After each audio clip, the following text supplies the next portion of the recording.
Let's go! Hey, it's Michael Hoskinson with K9 Control, and this is K9 Convos. I really am excited about today. We're going through a series and a topic about separation anxiety. Huge hot topic in the industry right now. I deal with it a lot, but we're just not going to get my point of view. I brought in some other people, and we're going to talk about it a little bit more in whole. Kind of get some other people's opinions and views on it. This is Justin. He is a local trainer. We've only met once, right? Yeah, one of your group classes. Right. A few months ago. And you're with Oak Cliff Canine Academy. Yeah. That's your business. That's you run it. You are the trainer. You are the man. I'm everything right now. Right? Yeah, you're social media genius, marketing manager, head trainer, all that. All that applies except for genius. Yeah, well, Tell me a little bit about your story. Tell me how you got started in this and kind of the history behind it. It's, I'm one of those people that came into training as a profession later. But on-off, I've worked with dogs ever since I was a teenager. First job I ever did was my local neighborhood dog sitter. I grew up in Lakewood, East Dallas. And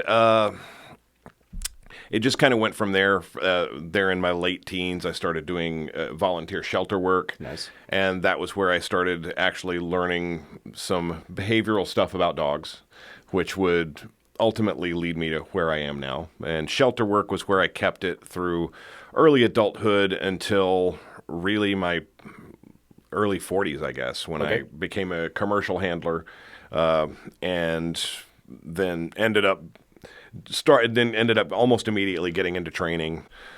Ended up fulfilling a whole lot of roles within the industry until ultimately opening my own practice as a trainer. Awesome. Yeah. Tell me, you said commercial handling. I don't know if I've heard that term before. I guess you could call it retail handling. I worked for boarding facilities. I worked for a number of daycare facilities. Okay. And so it wasn't anything different than I was doing in shelters. It was just I was getting paid for it. Got it. And Yeah. it was my full-time job at that point. Excellent. And pretty much as soon as I got into that, I figured out that I wanted to move full-time into training. I had a good handle on it, and I ended up over the 4 years of the pandemic working graveyard shifts. And I ended up becoming not only a handler, but I ended up becoming a security handler. And so I wound up doing some on-the-fly security work, which I didn't intend to do. And my dog wasn't exactly right for it, but he stepped up. And nice. I was able to do enough work to where when I had to clear a building 2 or 3 times, he was able to do it. Nice. Yeah. Excellent. I like it. That's kind of more my background, how I got started.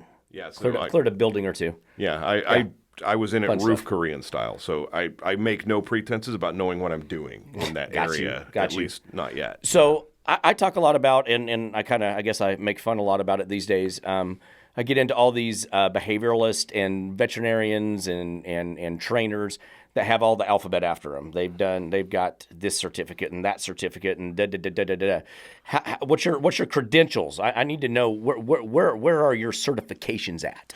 I can pull none of those paper tigers out of my pocket to fire at the detractors. Gotcha.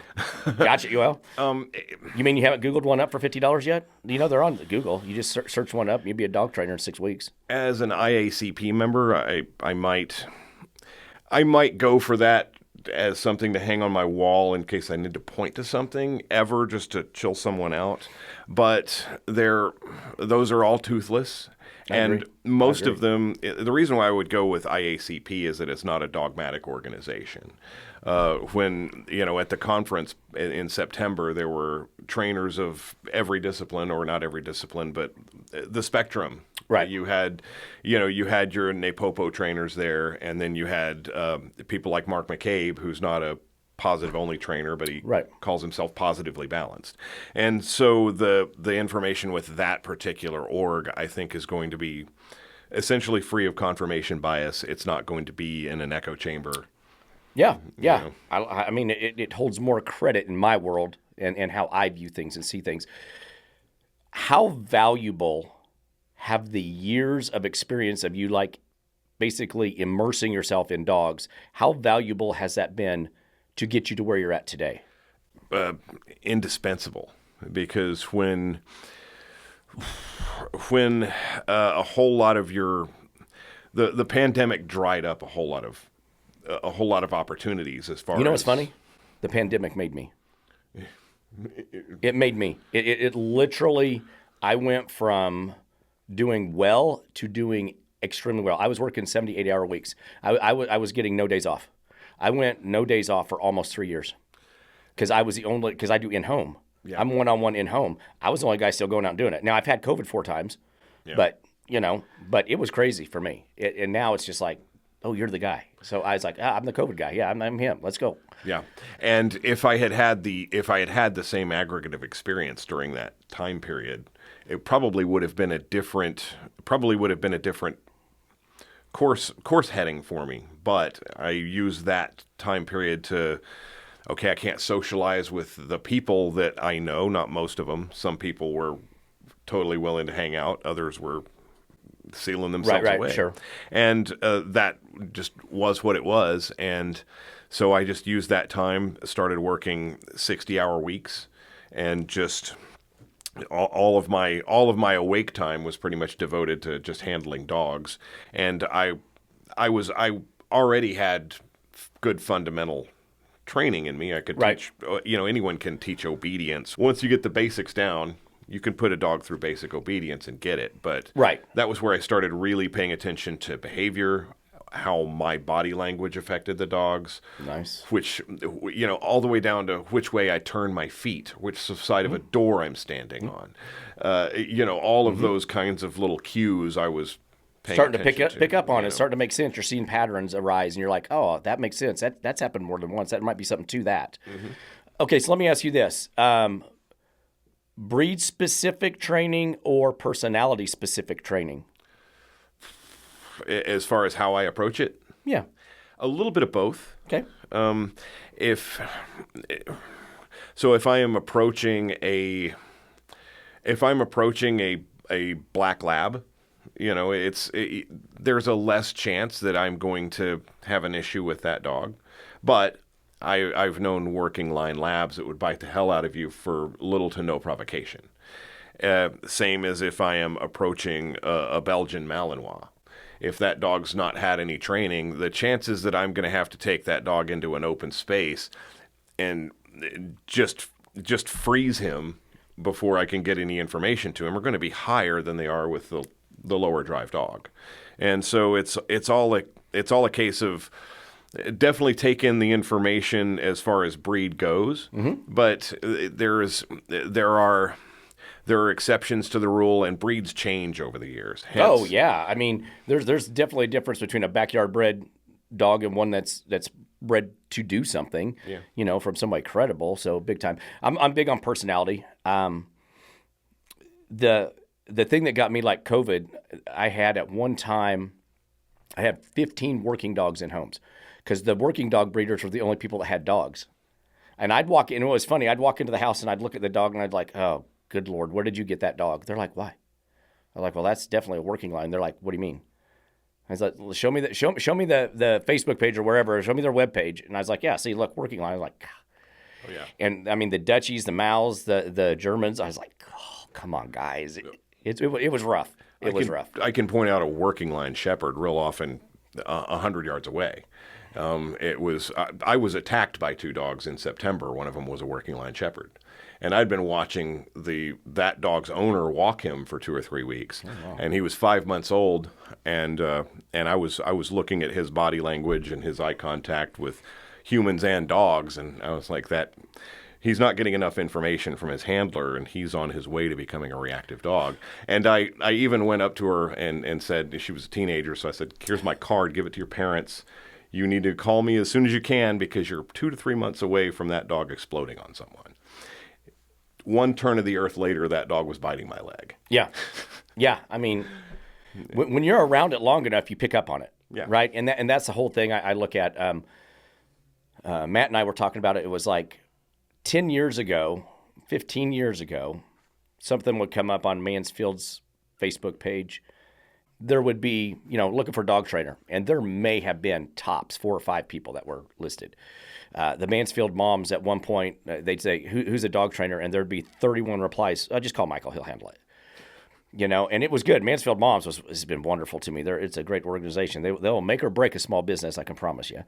But this thing came up just a couple of weeks ago, and it was like there were 20 plus different people for a Mansfield. And I'm like, well, where have all these people been? Where they can't have that kind of experience that was going to allow them to be successful, I don't think, going in with a civilian and giving them a dog that's manageable, fixing behavioral issues. I mean, anybody can grab some treats and get some basic obedience done. Yeah, it's not rocket science, right? It's fairly simple. But anytime you get something a little bit high drive, or you get behavioral, you get marking territory, you get sibling rivalry, you've got reactivity, aggression, anything like that, these people haven't even seen it enough to even start to understand it, I don't think. What's your take on that? Yeah, there is this overarching theme with a lot of people that dogs are basically blank slates, and that genetics do not play a role, and absolutely they do. And so and here's where the kind of the balance between breed and personality comes in. I have one client, they have a show line shepherd.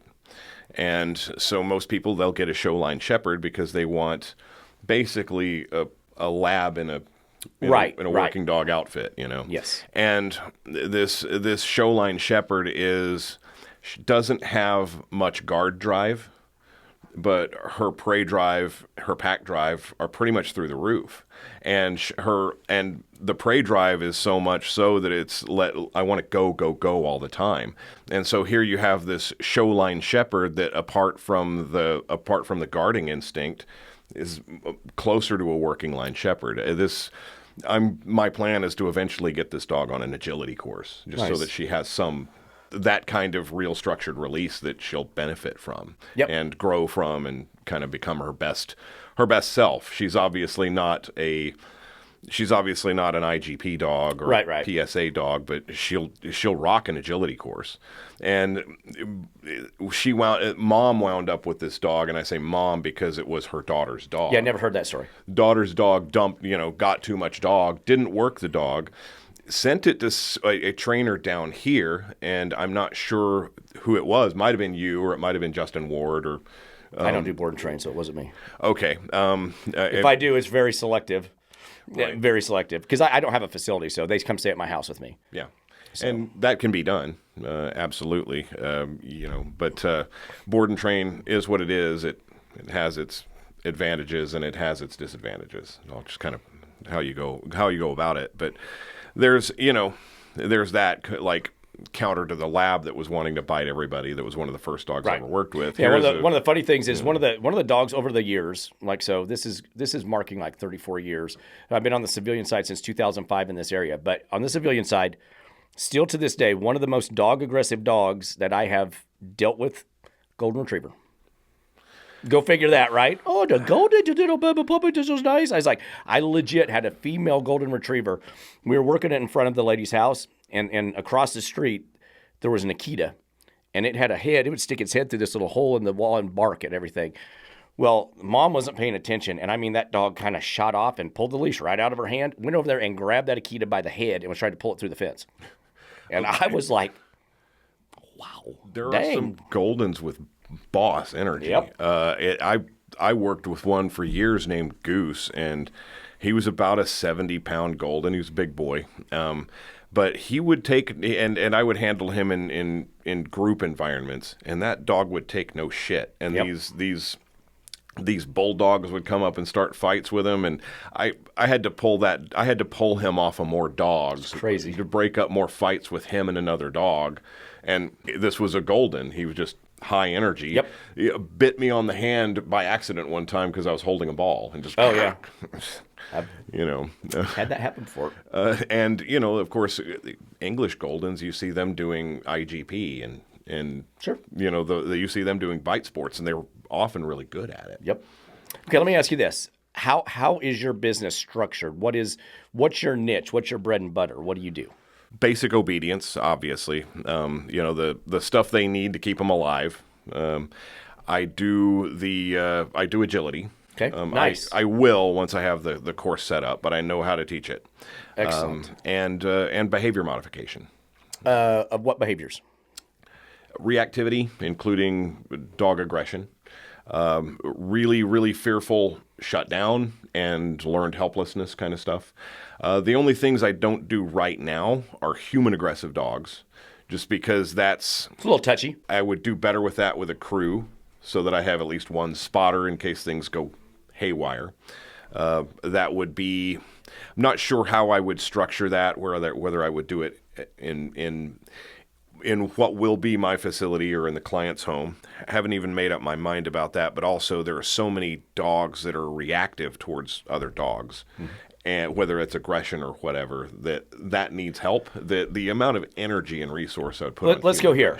Because this is weird too, because reactivity, it seems like in the last couple of years, is just like quadrupled. Yeah. You got any bets as to why? The same reason why the last few years, most of us have become more reactive in one way or another. I'm very gentle and nice. I'm not reactive at all. Right. When the world stopped moving in 2020, it affected all of us in ways that none of us could predict. Right. Sure. And I even had to end up working one of my dogs through some reactive stuff that was coming out of it. Yeah, I think everything was sheltered in place, and they didn't have that exposure, right? Mm-hmm. Well, and I guess where I'm trying to get at, you're going there, socialization. Exactly. What? Because see, the longer you know me and the more podcasts you see or do with me, you're going to figure out I break from the pack quite often. I am that lone wolf out there. What is your protocol for socialization for, like, if you started with a puppy and a client? With a puppy and a client, like socializing the puppy to... They got a new puppy. I want to make sure this dog's as well-rounded as it grows. I mean, obviously, socialization is going to come in at some point. So with a young puppy, if I'm going to be helping socialize that young puppy, I'm going to bring in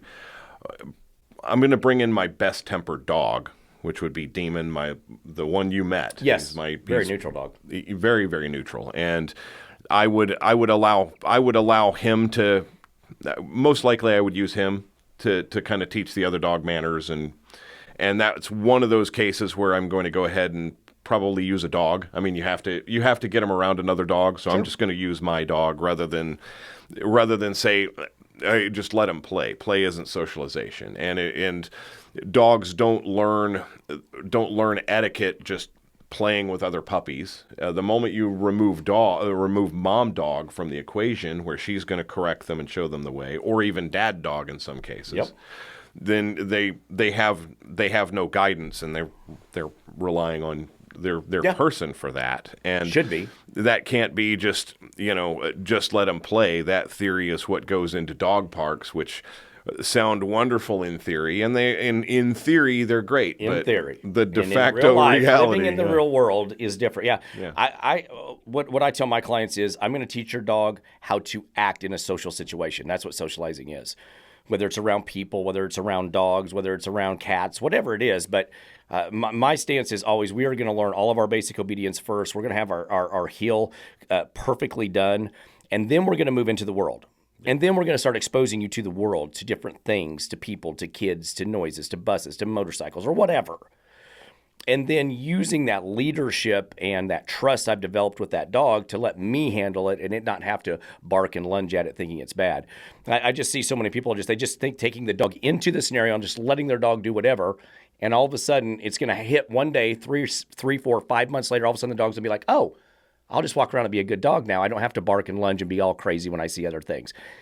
And it's just so far from the truth. People anthropomorphize dogs. Oh, there it is. I love it. Anthropomorphology. Or they'll compare them to other animals that yes. they're aware of. So yes. One of the things that you'll get is if you've lived your entire life with a cat, and then you get a dog and you expect the same thing and the same learning Well, you can train a cat to do certain things. Cats largely learn just from raw inference. A cat can watch another cat do something and figure out how to do it. Dogs don't work that way. You could talk to me about cats all day long because I have no clue. People are always like, do you work on cats? I'm like, absolutely not. Totally different species there. I'm out. So, some of the same things apply. The only thing I ever trained a cat to do was my Maine Coon mix that I had when I was a teenager. I trained him that if he had to barf, go in the litter box. Well, Figured if you're going to teach something, that's a good one, I guess. Huh? And he would start heaving about 3 times of me carrying him to the litter box, and about the 4th or 5th time I heard him, and I went looking for him, followed the sound, there he was, hanging his head over it. That was a rare case of being able to show a cat, this is what I want you to do it. Usually they're going to see another cat doing something, and they're going to be, I want to do that. Whereas a dog, dogs have to correct each other in nature the way that we have to correct That's them. A naughty word. Well, yeah. We don't use correct. That's mean. Yeah, because dogs never correct each other. No, not at all. The world we live in, I'm telling you, right? My dogs never do it. Okay, let's go. We're going to go separation anxiety. I'm the why guy. Why does my dog have separation anxiety? What causes it? What are the contributing factors? But I need an underlying baseline. That's how I approach everything, is I need to know why my dog has separation anxiety. So I guess the first thing is, because I've been diving into the VCAA's web page, and I just plug it in. What is separation anxiety? And I just want to see what they're giving people, right? Yeah. This is because it's one of the sponsored pages when you Google search something, and I'm like, all right, this is a trusted thing that people are going to, right? And everybody's got the big doctor's letters after it and all that stuff. I had to quit last week because I started filming it last week. I quit at some point because I had 2 more pages to go, because we were 10 pages in, Mr. Producer. Yeah. 10 pages into this, and they have giving zero useful information. I mean, zero useful information. And it leads me to wonder, it's either they're willfully ignorant of what it actually is, or they just really don't want to help people. I find it very vague what they have to say. And the way that people interpret it is very often one thing, because, of course, it mentions dogs learn best through positive reinforcement. Oh, yeah, that's because they're bought and sold for by that group. So positive reinforcement, obviously, it is an intrinsic part of doing it. Of course. But they kind of don't seem to mention anything about corrections or aversives or tools. Oh, no. It's funny. There actually was a head halter. They actually had head halter in there. Okay, so I was shocked too. I was like, because I even mentioned it. I was like, oh, look, they mentioned an aversive. Oh my gosh. The one thing that dogs seem to hate more than anything, right? The one I use less of anything is that. I grab any of my dog's training collars, whether it is a prong collar or whether it's a knee collar, and they come running. Isn't that weird? Well, so let me ask you this, just on that, right? Sorry, here we go. We're going to rabbit hole things. Right. Is your dog stupid?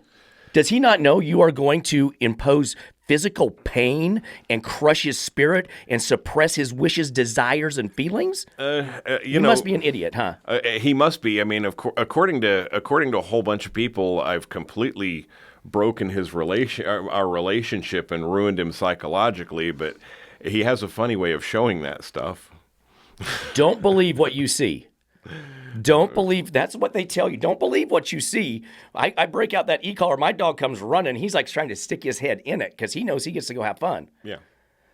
But don't believe that. That's a suppressed dog. And he only acts right because of all the pain you're inflicting upon him. The dog attack that I was on the receiving end of in September, the injuries were back injuries. The one bite that I sustained was not deep and it knocked me over. And the reason why I didn't roll back with the fall is that I tripped over my own dog.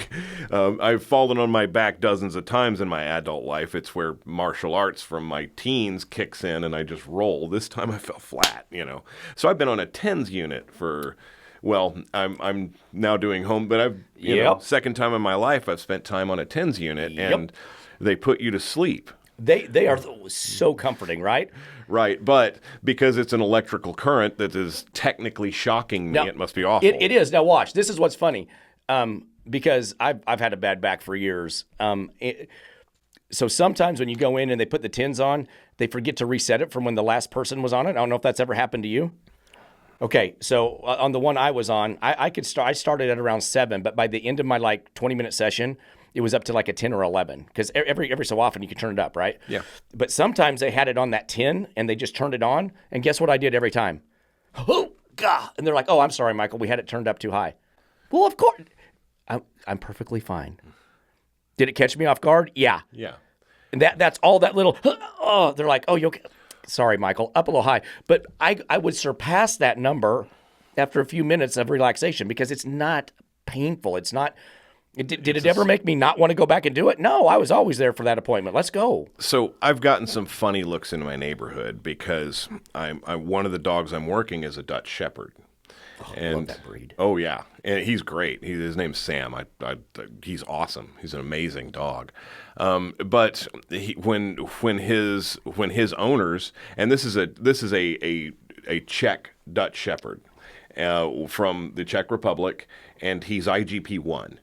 Nice. So he has the title, and I've seen his scores. He did pretty well, and he is a tank. He's a unit of a dog. But I had to move his owners from a choke chain to a prong collar because the choke chain wasn't doing it, and the prong collar made all the difference. But he is a very assertive dog, and he's going to respond to whoever the bossier handler is. So yeah, for sure. When someone's going to be in control. Yeah. So when Dad handles him, he's heel walking. When I handle him, he's heel walking. Every now and then he tests my boundaries though, because dogs will do that, and I'll give him a pop. And he is not beyond the surprise yelp. It's real deep with him. It's Exactly. And some people will look at me like, "What are you doing?" And first of all, when you hear that quick, that's surprise. It's not pain. Exactly. A dog that's in pain is going to sustain that. It's going to drag out. Protest. Whether it's repeated. Well, if you've been around dogs long enough, you'll understand that, right? And beyond that, this is a Dutch Shepherd. You're not hurting that dog. Yeah, I tell people that all the time. If you think you can hurt your dog, you're sadly mistaken. You think a lot of yourself. We talk about working lines in breeds. Every Dutch Shepherd is a working line Shepherd. There's nothing else. Yes. And so if somebody thinks that and I don't pop dogs any harder than I have to. No, I'll raise the pressure until I find the spot. That the dog says that's enough. You're right. I'm going to do it your way. But every now and then, because I don't have to pop him that often, I'll tap him, and the surprise, and he'll, and I've had people go, "Look at this dog." Right. Well, and that's the thing is, it's the exact same thing. I tell people that all the time. If you're standing there, say you're at the kitchen doing dishes, and I come up behind you and I give you a little jab in the ribs, boop, you're going to go, "Oh, it didn't hurt, but it caught you off guard, so you made some noise." Yeah. And I don't know where we got to the point where we're so sensitive about a little noise coming out of a dog. I mean, if you don't control that dog, the least responsible thing you could do is not train a dog like that. Because if you let it do its own thing and walk down its own road, it's going to make bad choices eventually. Oh yeah. And something bad is going to happen. One video I like to analogize from another trainer when people talk about the pros and cons of an aversive versus what the other outcome could be is Garrett Wing. And he's got a Rottweiler that chases cars, and so he puts a prong collar on him, and he takes him out to a busy street, and he sets him up for a little failure, and he make a choice. Yeah. I know exactly the clip you're looking at. He's got a reel of it. And he doesn't have to do anything. The dog corrects himself. He just held on to it, and the dog lunged, and he yelped. And, it was probably I don't know if I think he said he looked at his owner and said, "Well, that silly shit's going to get him killed." Yeah. And it was over in 30 seconds. Yeah. I don't know how long the session lasted, but I know exactly which one you're talking about because it was fast. Probably 3 or 4 lunges, and the dog was done. It was done. But now, could you maybe build some sort of other association and spend 2 years luring the dog out of that behavior with hot dogs? Probably not. But do you want to take that long fixing a behavior when you What client is going to? You want to know why the shelters are full?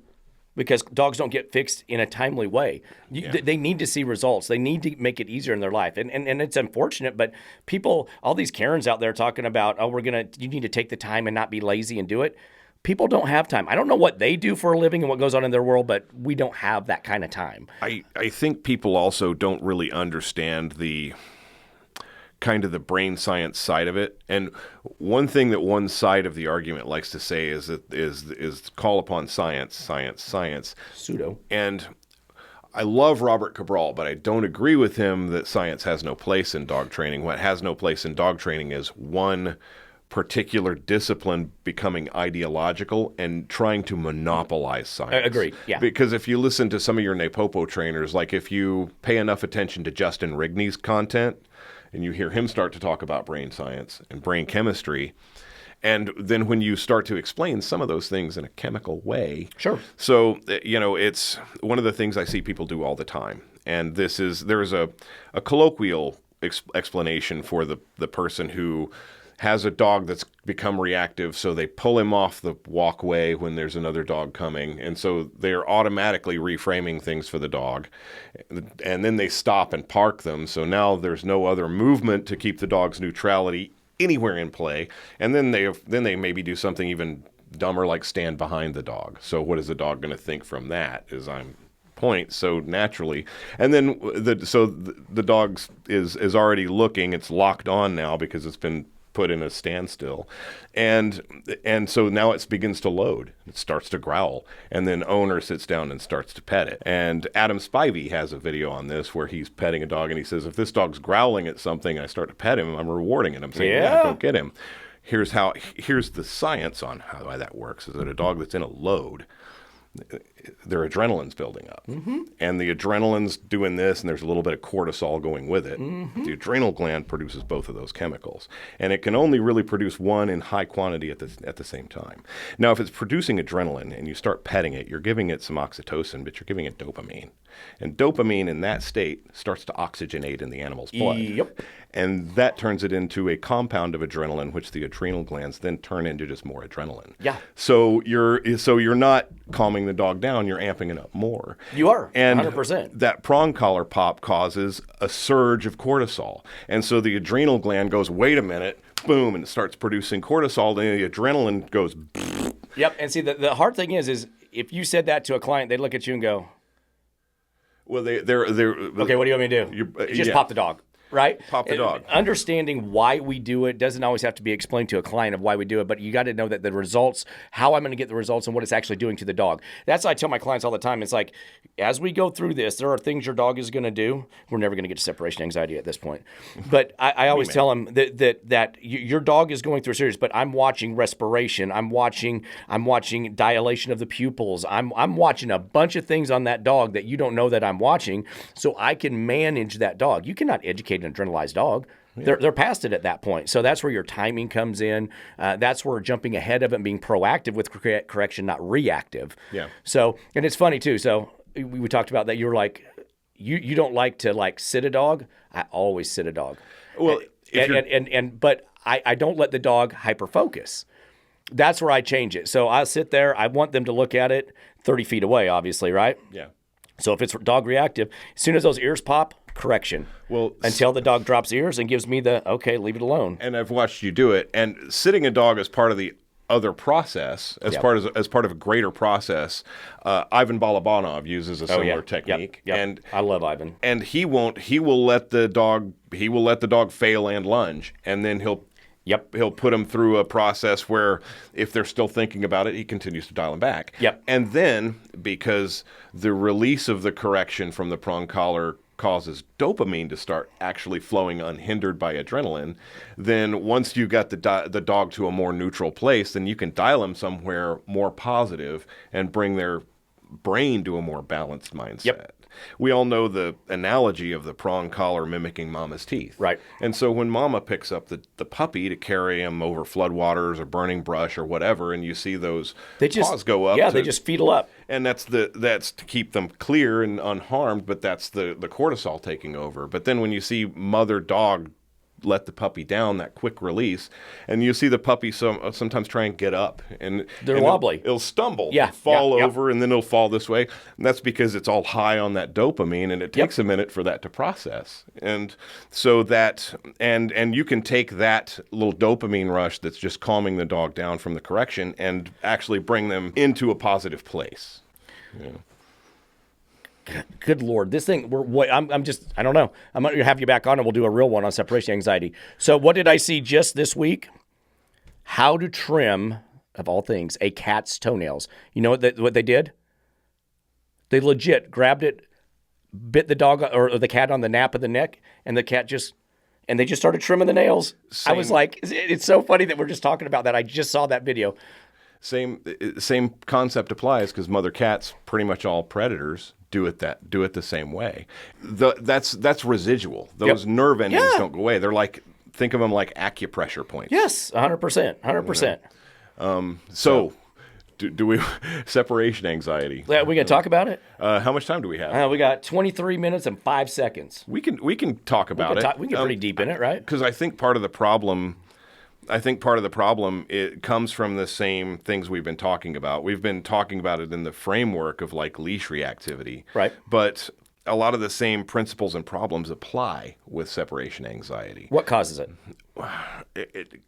So your breed versus personality, it comes down to, it kind of depends upon whether you have, let's use a simple term, the front of the pack dog, the back of the pack dog. So your front of the pack dog can get it from no information, whereas your back of the pack dog can get it from too much information, and any dog can get it from the wrong information.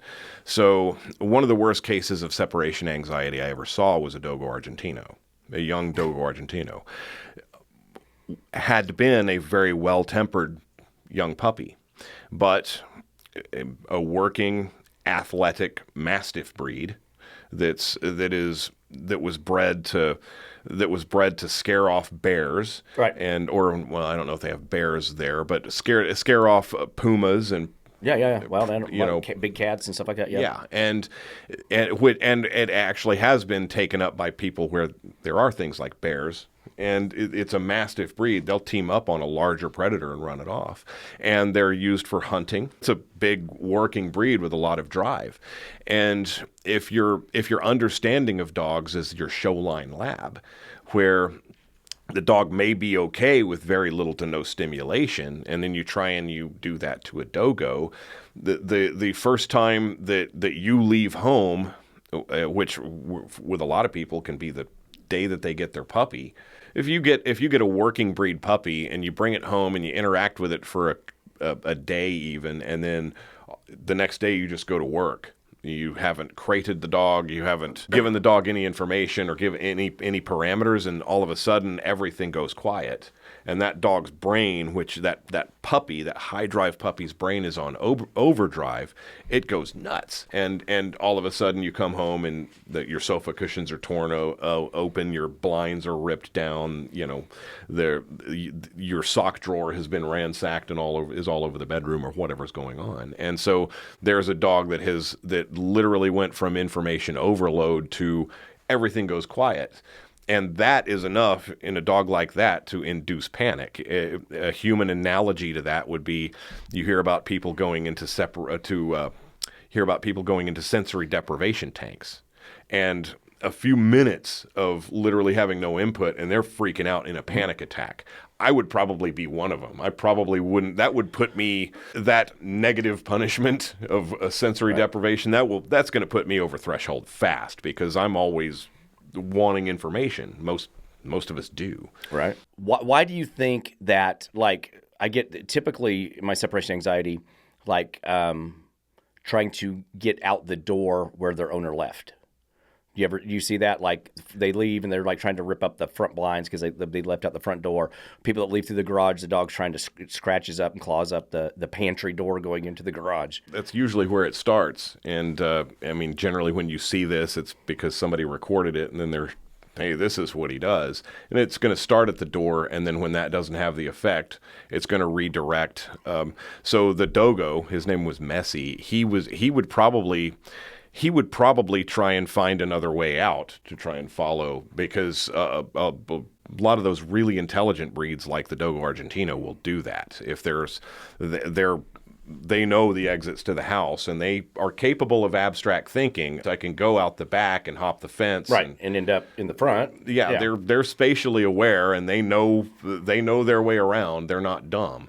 And I usually see it start there, and then they'll try something else, and then when that doesn't work, then it's full on panic mode because they're trying to put their energy somewhere and they've got nowhere to go, and they redirect on something that they can work out that bite impulse on.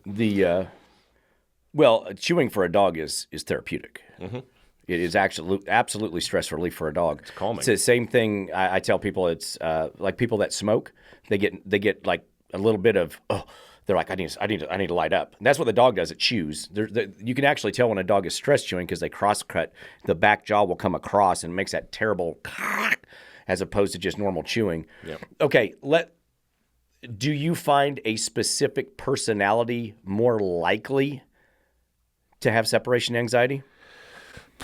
I think a higher drive front of the pack dog is going to be more susceptible to showing a destructive angle of separation anxiety, but I don't think that it is specific to high drive dogs, and I don't think it is specific to destructive behavior. Separation anxiety. A high drive dog destructive behavior, I wouldn't necessarily attribute that to separation anxiety. Not necessarily, no. That can happen in the home from just work anxiety. For sure. So I have another lady on too. I just found she actually answered. So we're going to have to do our first Zoom one there, Mr. Producer. But I'm interested because this is behavioral issues to me are kind of my bread and butter because I've dealt with so many dogs. I went back and did some more adding. I've done over 1,400 dogs in the last 4.5 years. And I've been in each and every one of those homes, in each and every one of those packs, in each and every one of those lives of those dogs, that family. So I see this a lot, but I like to get perspective from other people because as soon as I stop learning, then I'm not getting any better. My whole job is to continue to learn and get better at what I do so I can provide better stuff for people to keep more dogs in homes, keep more dogs out of the shelter, means less euthanasia, So I'm looking for, I guess, do you ever find do you have clients that have dogs that what you would consider Velcro? Yes. Yeah, I do.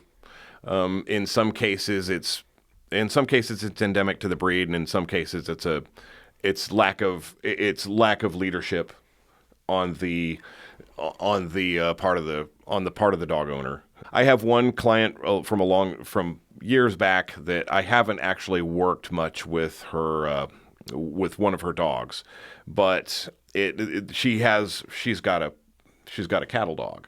And so, of course, the Velcro in a cattle dog is generally a cattle dog is one of those breeds that's going to be more likely to see you as a resource that they have to guard if you're not giving them the leadership they need. Exactly. And so I see that. And now that hasn't necessarily played into separation anxiety that I've seen, but it can. Maybe because I haven't dealt with because you don't see the Velcro aspect as much with your working breeds. You don't. So they're very independent, and I attribute that to the dog being more confident. Well, yeah. And so I grade, one of the things I do for my client when I go in, I grade the dog. So we have this conversation with almost all the clients. I'm like, because I always tell them that your dog's running you. They're like, no, it's not. It's like, oh, well, why? I guess I'll pack my bag and go home because you obviously have control of your dog. Well, wait a second, Michael. Oh, yeah. So 10 is high confidence, 5 is average confidence, 1 is low confidence. I ask them to grade their dog. And they inevitably grade it 1,000 times higher than what it really is. Dogs, it's funny too, because you don't want, the more confident that dog is, the less likely you are to be able to control it. Because it's not going to listen to you. I've got a lady right now that's got a working line shepherd, and she's like, what is wrong with this thing? I was like, there's nothing wrong with it. That's what you bought. Don't treat it like a baby. Think.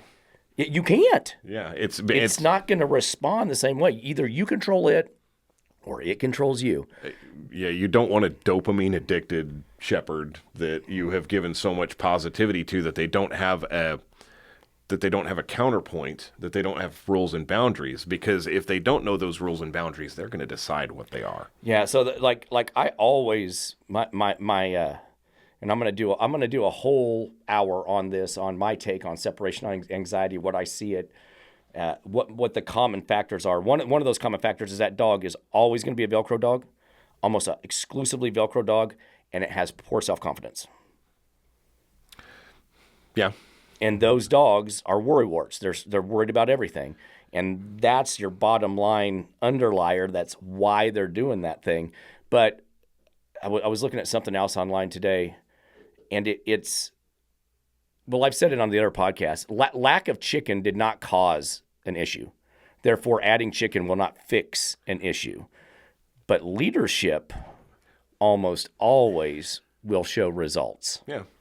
Well, and what people make the mistake with when it comes to leadership is that they'll get a puppy, and that puppy will be one way, and then when things start to change at say the 8th to 9 month mark. Oh yeah, that's yep. Those growth spurts. Yep. And then all of a sudden a new side comes out, and there's a disconnect of, well, you were so sweet for the first 8 months, why are you like this now? And it's the same way that why was your little kid so sweet until they hit puberty? Now they're all over the place. Yeah, absolutely. 100%. And you have to know how to communicate the right.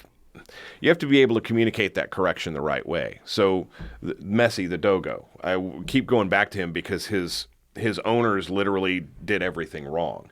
And so I'm not going to say he was the worst case that I've ever seen, but what I was able to observe, because his owners would leave him at home. He wasn't crate trained. He didn't have any of the structure he needed to deal with it. That's aversive these days, crates. Yeah, exactly. But instead of doing those simple steps that you can look on YouTube and figure it out at this point in time, they would bring him to the boarding facility as punishment. Yeah, see, that's crazy. It was insane because that crate. Are you a crate trainer? You crate yes. train? Oh, yeah, 100%, right? The puppy program or the obedience program, all of its crate training's chunk. Helps teach separation. Helps teach the dog it's okay to do nothing. It helps the dog understand it's okay without being connected to you. Such a valuable tool. Well, and these people did the opposite because they didn't have that safe space. They would get annoyed with him, bring him to us in a fury, and then then I would come in because I was working graveyard shifts, pandemic. I would come in and I would hear this dog just crying at the top of his lungs, because people don't realize that mastiffs their temperament tends to be pretty soft. And so when a mastiff breed starts reacting, there's usually a heavy component of fear in there. Yeah. And he started to view the handlers as his enemy because by the end of it, I was the only handler that could touch that dog because he knew that I was safe, but he associated everyone else in the place with danger and punitive because, they were giving him an aversive, but it was all the wrong information. Right. And so there was a case of too much information and all of it being bad information, whereas crate training is a tiny little bit of here you go, and it's done. Throw a Kong with some cheese in it in there, and he's going to be happy. He's going to be happy until he passes out from all of the work that you just put his brain through doing that. Yeah. And that's how crate training often enough is literally that easy. You just show them that the crate's good. There they go. But, oh no, it's cruel. Well, what happens, we had a derecho blow through town in the summer. You know, that storm system that was all that golf ball size hail and everything. There were holes knocked in people's houses. What if something happens like a natural disaster or a drunk driver hits your house, which happened in my neighborhood recently, and you suddenly have an unsecured domicile? And what are you going to do with your dog? Mm-hmm. Your dog gets out for whatever reason, which happens to even the best of us, and a neighbor takes it in and has to put it somewhere. They've got a spare crate. Yeah. In they go. You have to transport your dog somewhere. There's safety. All kinds of logical reasons why. And when I bring Demon somewhere to demo him, I just I've got his impact crate in the back seat, just open it up. He just hops right in. He doesn't care. He feels safe in there. He knows he's not going to get tossed around if I have to hit the brakes. Give us a couple practical steps, 2 simple, easy steps that people can do to help their dog get past some separation anxiety, help make that better. Stop talking to your dog so much because... You mean they don't understand English? They understand the English we teach them, or whatever language. They understand the words that we conditioned them to understand. Yeah, so for those of you that aren't in Texas, our dogs are bilingual down here. I promise you, 45% of the dogs are bilingual that I go into the house with. Yeah, I give Spanish commands. Yeah. The Dutchie I'm working with, he knows commands in English, German, and Czech. Oh my God, he's smart. He's Brilliant. smart, but the only way he can learn is if you put a hot dog in his face. Sorry, we're going to help some people. Give them an idea of a couple things they can do for separation anxiety between them and their dog. I'll try to. So so again, don't talk to them so much. If when you're leaving the house, you don't have to tell them anything. But if you do want a communication to communicate that this is the routine, you figure out one word, one indicator, one marker and that can be bye, and that's all your dog needs. Now, to us, bye seems kind of passive-aggressive and rude, but to a dog, that's not how dogs process information. Sarcasm doesn't mean anything to them at all. Passive aggression doesn't mean anything to them at all. So when they hear bye, they think, oh, okay, you'll be back later. There we go. Super simple, right? Rather than, don't worry, I'll be back. You're so sweet. Don't rip anything up. See, but that's called misconditioning, because what they do is they don't do it like that. They're like, it's okay, Fluffy. Mommy and Daddy will be home, okay? You're going to be okay. I love you. Have a good day. Don't be worried. They're basically telling the dog, good dog, I'm glad you're scared and concerned about your safety right now and mine. Yeah. They're praising the dog for current behavior and thought process. And so the dog is either going to say, well, okay, I guess it's okay to be a mess, or what the hell was that? I'm still scared. Exactly. There's your message that you actually communicated. Yeah. I'm with you 1,000%. That's funny because I actually, instead of bye, no, and we walk out the door. I correct. Yeah. I know I'm leaving, and I know you're concerned about it. Don't worry about it. I got it. You're fine. I'm fine. Let's move on. Yeah, and no as a correction can be a simple negation term. No, you're staying here. No, you're not going with us. Yeah. And the other is, of course, we talk about routine and structure like it's natural to dogs, and it's not.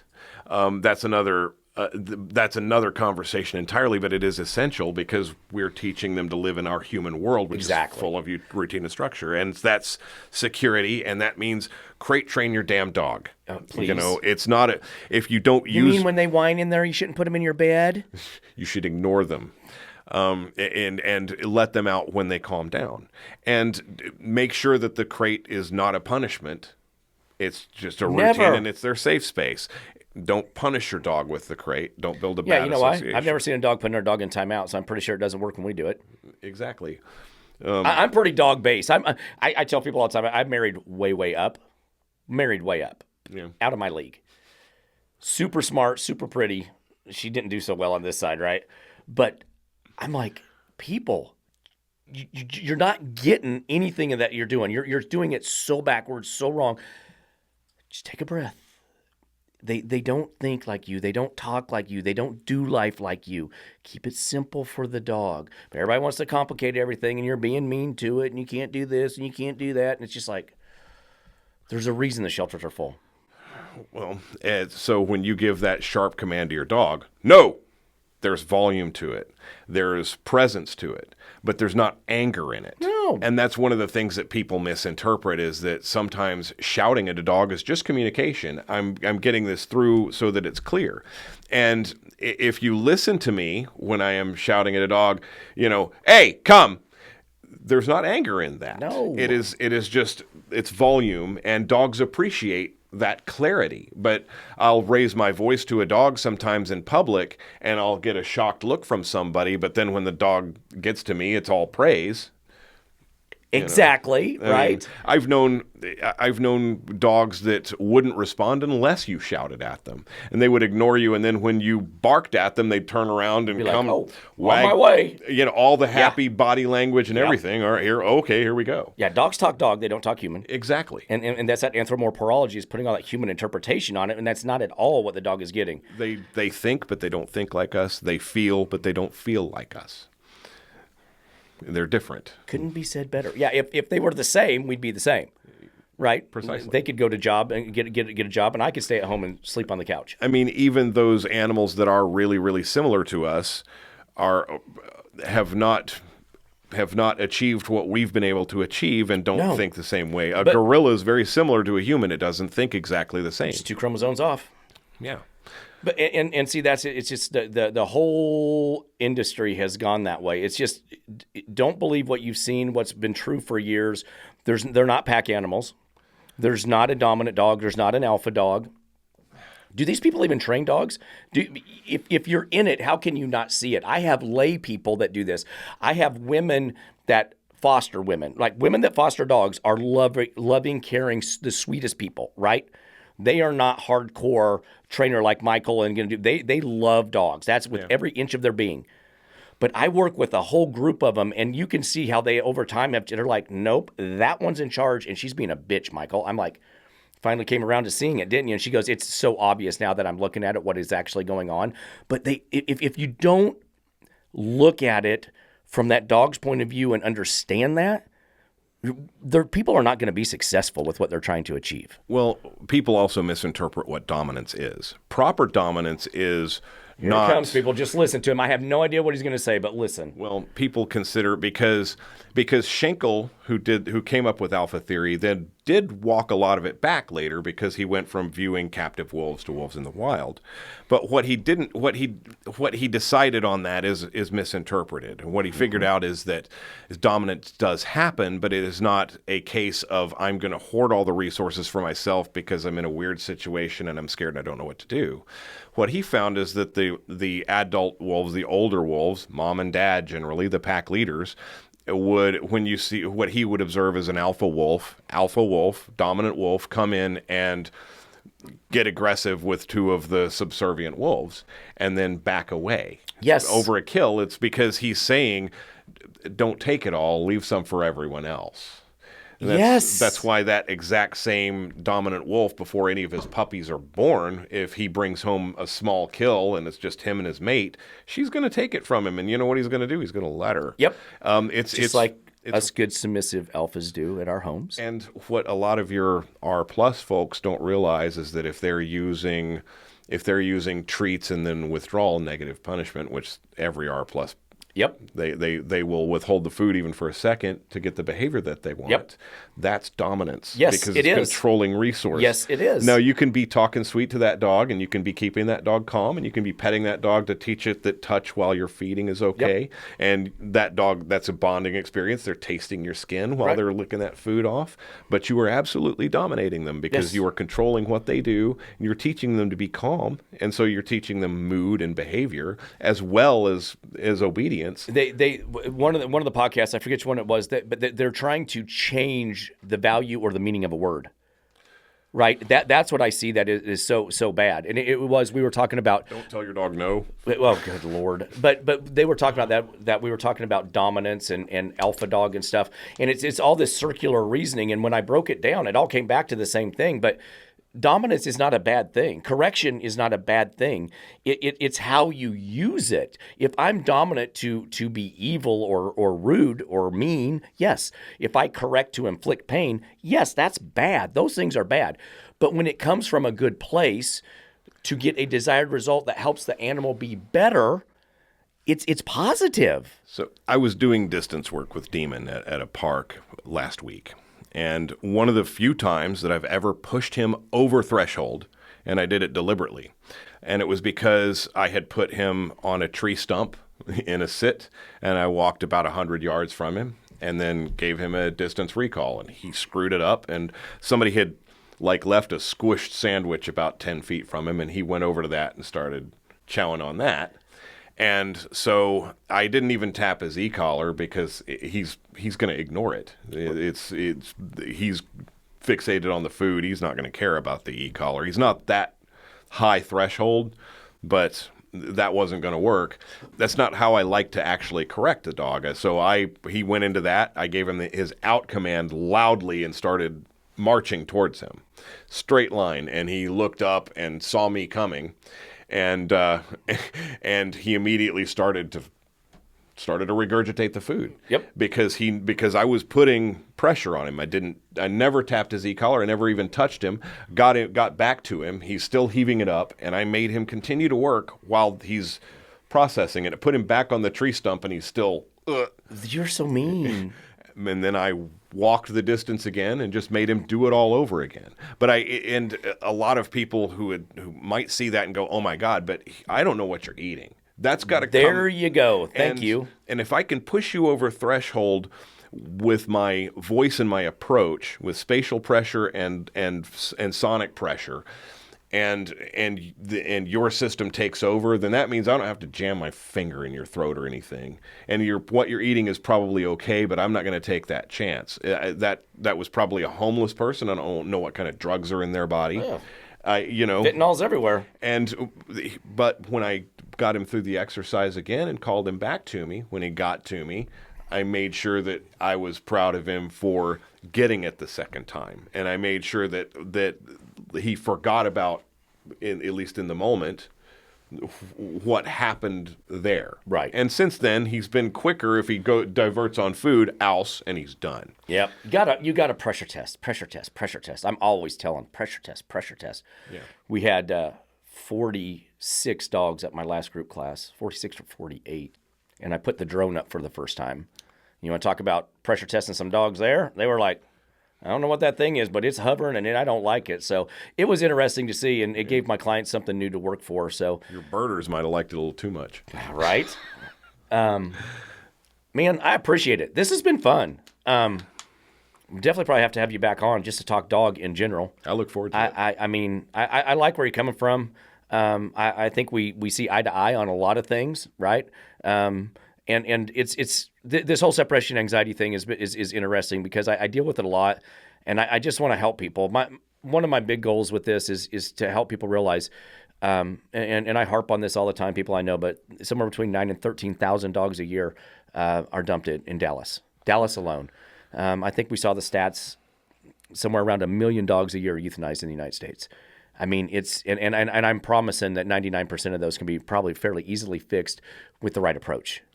And even if you're an R+ and a positive only trainer, what's more aversive, me putting a prong collar on that dog or it being euthanized? You know, they're fixable things. Every home I've ever gone into has had treats in it.